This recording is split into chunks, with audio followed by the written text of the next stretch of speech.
Ce journal vous est offert par Orange.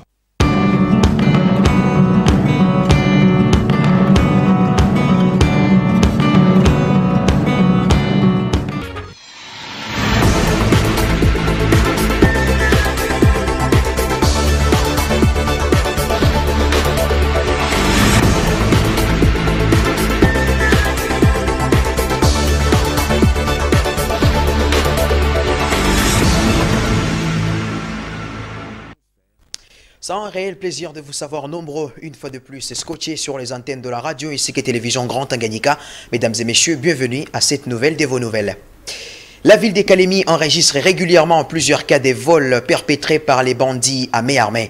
Pas plus tard que dans la nuit de ce vendredi au samedi 6 août 2022, que l'avenue Salé a une fois de plus été visitée par les voleurs non autrement identifiés. Ces hors-la-loi ont opéré sans inquiétude aucune dans plusieurs domiciles dans cette partie de la ville en y emportant de bien des valeurs. Melchior Katuntoulou. Les habitants de l'avenue Salé dans le quartier Kitoukou ont passé la nuit de ce vendredi à samedi 6 août, pas comme toutes les autres. Les bandits à armes blanches ont troublé la quiétude des citoyens de cette partie de la ville. D'après des sources crédibles, c'est vers 22 h de ce vendredi qu'un groupe d'hommes non autrement identifiés, armés de machettes sur le point d'opérer dans cette avenue, s'est heurté à la résistance de certains habitants. Ces derniers ont poussé fortement des cris et les voleurs ont changé de position. La première maison d'être victime de ces cambriolages est celle de M. John Kalete, artiste comédien appelé Shankadi par ses fans. Ici, après avoir réussi à casser la porte, témoigne cette victime, ces malfrats ont emporté une télévision de 28 pouces et une somme d'argent évaluée à 28 000 francs congolais. L'autre maison est celle d'un vieux papa et son épouse Acha où ils ont avant tout cassé les ampoules. Après avoir tenté de casser les portes de plus de 3 maisons voisines et après une brève discussion sur l'état financier de ces vieux, ils se sont dirigés à une autre maison voisine où la porte a cédé et y ont emporté des téléphones portables, témoigne-t-il. Une peur amplifiée avec les vols de la nuit dans la ville de Calémie pousse ces vieux papas de ne pas dormir normalement. Nous n'avons plus sommeil dans cette ville. Nous ne dormons que d'un œil de bois. Trop c'est trop. Une fois que la population attrape un bandit, nous allons le brûler et non l'amener en prison. Il semble que certaines autorités sont complices avec ces gens. A-t-il élevé l'option devant notre caméra ce samedi 6 août? Pour l'instant, les habitants de la ville de Calémie vivent désormais la peur au ventre et beaucoup agissent comme ces vieillards. Pour rappel, c'est dans la nuit du mercredi à jeudi dernier que ces mêmes cas se sont produits aux avenues Colline, Sefel et Abattoir. En vacances parlementaires dans la province du Tanganyika, plus précisément dans le chef-lieu Calémie, depuis le mardi 2 août dernier, l'honorable député national élu de Moba, Jean-Manda Kansabala, a organisé dans la soirée de ce samedi 6 août 2022 une conférence débat à laquelle ont pris part différentes couches de la population afin de mettre en clair les idées ensemble, bien entendu, pour le développement de la province du Tanganyika.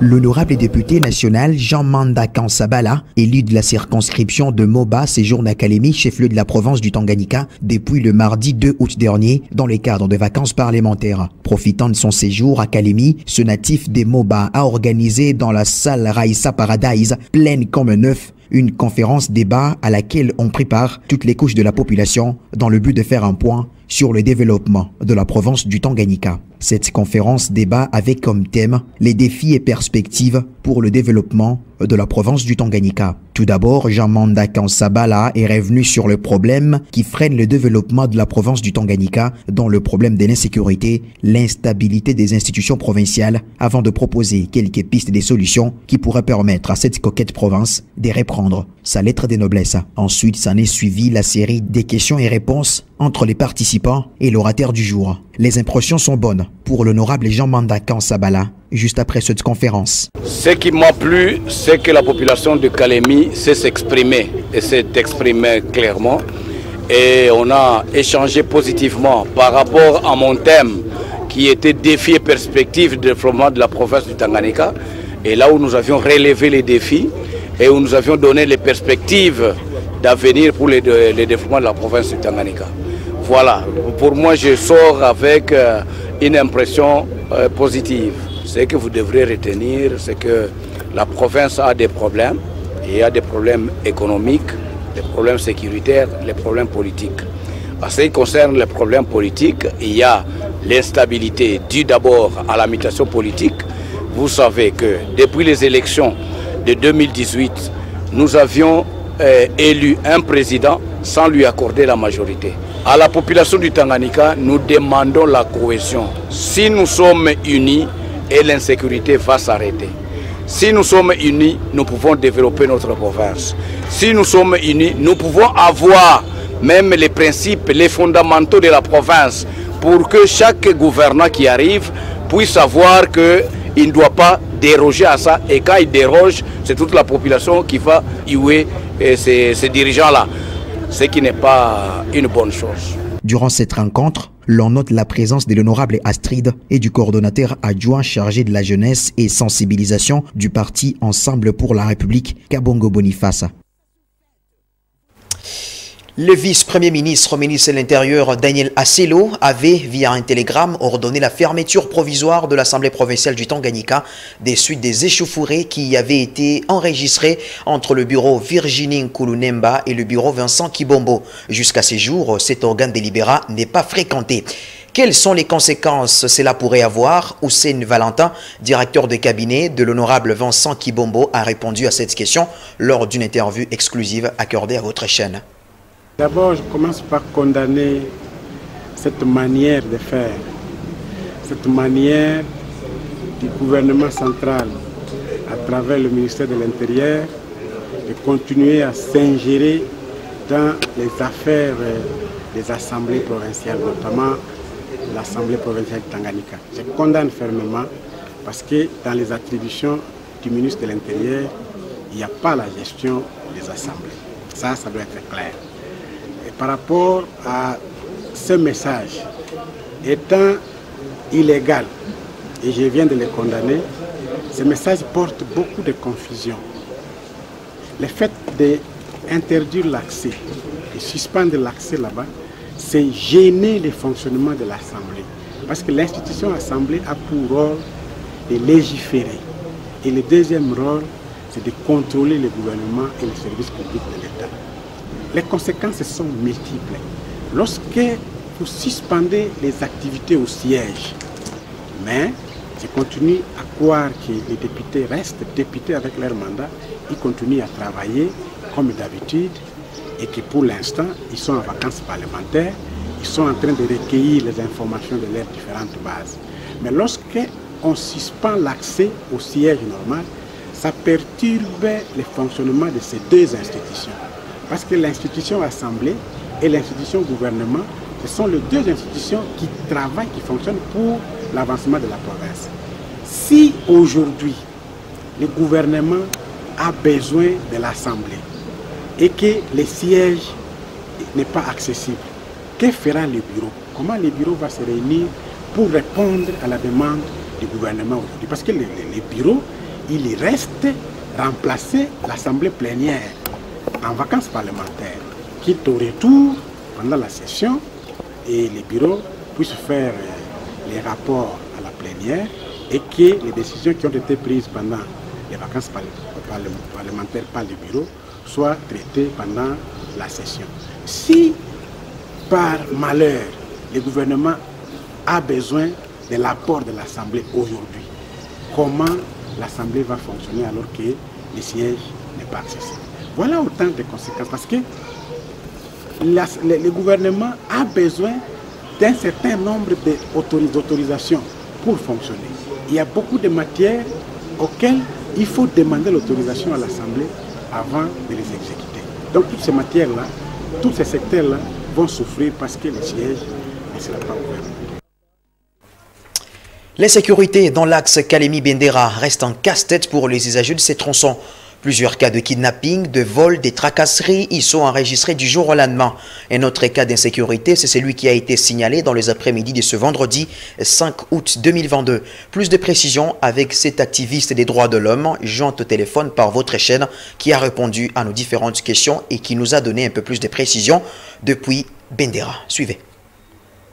La situation sécuritaire se trouve nouvelle chaque jour. Hier, à 55 km, c'était à 11h, on a capturé 15 motos entrées avec tous les passagers et le montage dans la bouche. Et les billets tout à 55 km de Kalemi. Bon, il n'y a pas eu de besoin. On a capturé seulement le montage avec les passagers entrés avec eux dans la bouche et on a arraché tous les billets, de l'argent, des téléphones. Bon, ici, à Mapanda, dans le carré de Nikamba, on a le ministère encore pour déranger le président de demander les problèmes qui sont très capitaux ici dans la sécurité à cette terre. Bon, la sécurité, c'est toujours les militaires qui sont dans ces miniers chaque jour, dans les chantiers miniers, dans la route, ce sont qui amènent l'insécurité à l'accident. Bon, c'est tout dans le chantier, on ne fait pas de sécurité. Seulement dans la principale numéro 5. Bon, seulement nous demandons auprès du gouvernement de chercher la paix du tout dans l'accident et sur la route numéro 5. Nous demandons au gouvernement de chercher la paix pour les gens. Nous demandons au gouvernement de chercher la paix dans notre secteur de Bendera. Et puis, un cas de justice populaire a été signalé dans la journée du jeudi dernier à Kabimba, agglomération située à 60 km de la ville de Kalemi. 2 femmes présumées sorcières ont été lapidées par les habitants de cette partie. C'est les informations livrées par l'administrateur du territoire de Kalemi, Bernard Bokalangagna, joint au téléphone par votre rédaction. Il a, durant son intervention, condamné avec dernière énergie cet acte de justice populaire. Bernard Bokalangagna, joint au téléphone par la RTGT. C'est une situation de pas de régulière, c'est une situation de jeudi. Quand moi je me trouvais en fait à Kalemi, moi je suis arrivé hier dans Kalemi. Effectivement, il y a 2 femmes qui ont été lapidées par cette population. C'est pour cette raison que j'ai quitté Kalemi, juste pour venir ici, mais j'ai trouvé la situation calme, la calme, sauf que cette situation a une image sombre, surtout nous de l'administration. On a une population et nous avons condamné l'institution de captivité populaire. Non, mais c'était jusqu'à présent, je dis que les forces de sécurité de défense sont à la recherche. C'était une marque de la cité où des moments difficiles, même moi, ma famille qui est là-bas a dit se réfugier à la cité pour éviter d'être confondue dans ça. Maintenant, en train de rechercher, c'est trop difficile de trouver qui a été à la base de ce mouvement. Mais on va y arriver, les enquêtes continuent.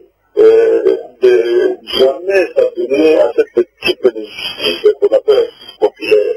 Chacun qui commet une faute, il faut l'amener auprès de son juge naturel. Le juge naturel du sorcier, aujourd'hui, fera le décret coordonné de l'autorité continue. Bon, je leur dis de ne plus jamais attendre de ce type de justice. Il faut laisser chacun se défendre pour la faute qu'il a commise. Et puis, même si quelqu'un est à la base d'une situation pareille, ce n'est pas autant que ce qu'il faut pour vous. Lui aussi administrer la même peine atroce.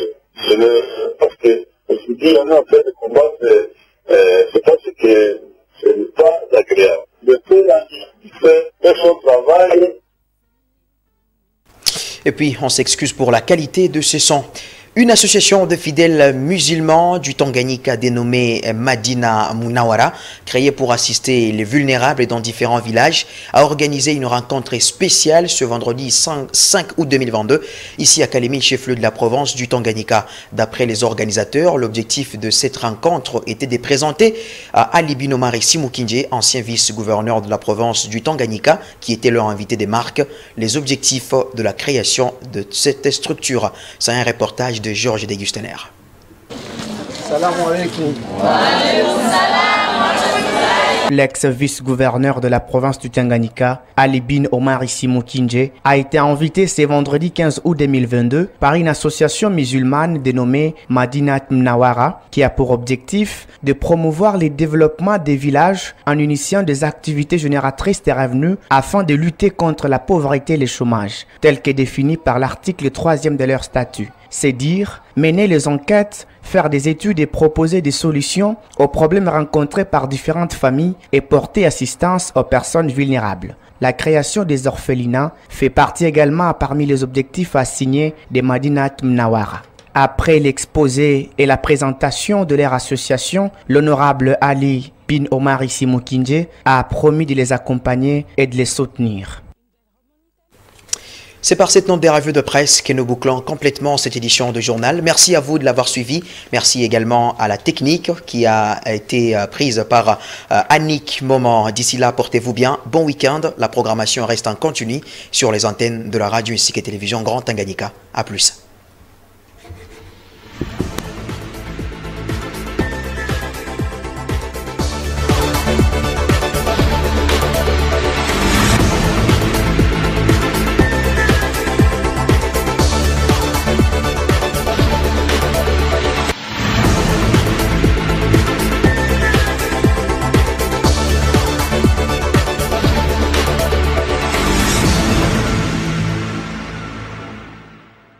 Ce journal vous a été offert